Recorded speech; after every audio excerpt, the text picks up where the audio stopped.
সেই জন্য কিছু দিক নির্দেশনা নবী করিম সাল্লাল্লাহু আলাইহি ওয়াসাল্লামের মাধ্যমে আল্লাহ রাব্বুল আলামিন জানিয়ে দিয়েছেন যে কিছু কিছু বিষয়ের উপরে যদি আমরা চলতে পারি তাহলে আমাদের ইসলামের উপর চলা সহজ হয়ে যাবে।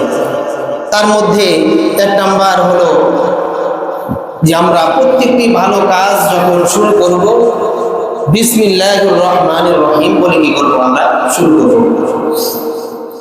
প্রত্যেকটা ভালো কাজই আমরা বিসমিল্লাহ দিয়ে শুরু করব। খারাপ কাজ তো মুসলমানের দ্বারা আল্লাহ রাব্বুল আলামিন নিষেধ করে দিয়েছেন। আবার আমরা খারাপ কাজ করলে সেখানে আবার বিসমিল্লাহ লাগাই দিলে সেটা কি হয়ে যাবে না, জায়েজ হয়ে যাবে না। ধরলেন কথার কথা একজনে বারের ব্যবসা করে, মদের ব্যবসা করে, সেখানে বিসমিল্লাহ লাগাই দিল, তাহলে কিন্তু এটা জায়েজ হয়ে যাবে না। বিসমিল্লাহ মুসলমান প্রত্যেকটা কাজই হইতে হবে ভালো কাজ, এটার মধ্যে না জায়েজ বা যেটাকে মহান রব্বুল আলামিন নিষেধ করে দিয়েছেন কোরআনের মাধ্যমে বা নবী মুহাম্মদ রাসূলুল্লাহ সাল্লাল্লাহু আলাইহি ওয়াসাল্লামের মাধ্যমে নিষেধ করে দিয়েছেন, এগুলোর থেকে আমাদের বেঁচে থাকতে হবে। এগুলাই আমাদের কি করতে হবে, যেগুলো আদেশ আল্লাহ রাব্বুল আলামিন করেছেন এবং নবী করিম সাল্লাল্লাহু আলাইহি ওয়াসাল্লামের মাধ্যমে করানোর জন্য কি করেছেন, আদেশ করেছেন, এগুলো আমাদের কি করতে হবে, মানতে হবে। আর যেগুলোর থেকে নিষেধ করে দিয়েছেন এগুলোর থেকে আমাদের কি রাখতে হবে, সকলকে বিরত থাকতে হবে। খারাপ কাজের মধ্যে যদি আমরা বিসমিল্লাহ লাগাই বা শুরুতে ইনশাআল্লাহ লাগাই, শেষে ইনশাআল্লাহ লাগাই, তাহলে সেক্ষেত্রে এটা আমাদের আরো বড় গুনাহ হতে পারে, এমনকি কুফরের পর্যায়ে চলে যায়।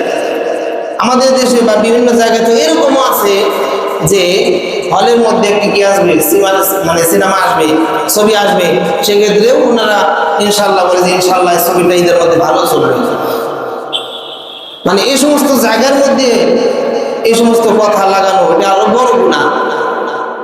একটা সিনেমা চালাবে, সেটার মধ্যেও ইনশাআল্লাহ বলতেছে তারা আবার দেখা যায় যে মদের দোকান করতেছে, সেটা উদ্বোধন করতেছে বিভিন্ন দোয়ার মাধ্যমে।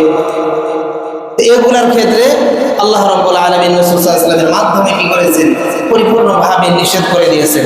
তো সেই জন্য মুসলমানের দ্বারা যাতে কোনো ধরনের কি না হয়, কোনো ধরনের খারাপ কাজ না হয়, গুনার কাজ না হয়, এবং প্রত্যেকটি ভালো কাজ আমরা করব, এবং ভালো কাজ করার ক্ষেত্রে আমাদের কি করতে হবে, বিসমিল্লাহ, প্রত্যেকটি কাজের শুরুতে বিসমিল্লাহ আমাদেরকে বলতে হবে।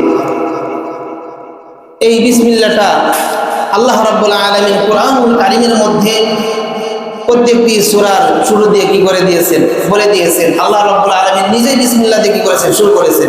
একটি মাত্র সূরা তাওবার মধ্যে শুরু নাই, কিন্তু ওটাও আবার আরেকটি জায়গায় সূরা নমলের 30 নম্বর আয়াতের মধ্যে আল্লাহ রাব্বুল আলামিন কি করে দিয়েছেন, আরেকটি বিসমিল্লাহ দিয়েছেন। সেখানে আল্লাহ রাব্বুল আলামিন বলে দিয়েছেন ইন্নাহু মিন সুলাইমানা ওয়া ইন্নাহু বিসমিল্লাহির রহমানির রহিম।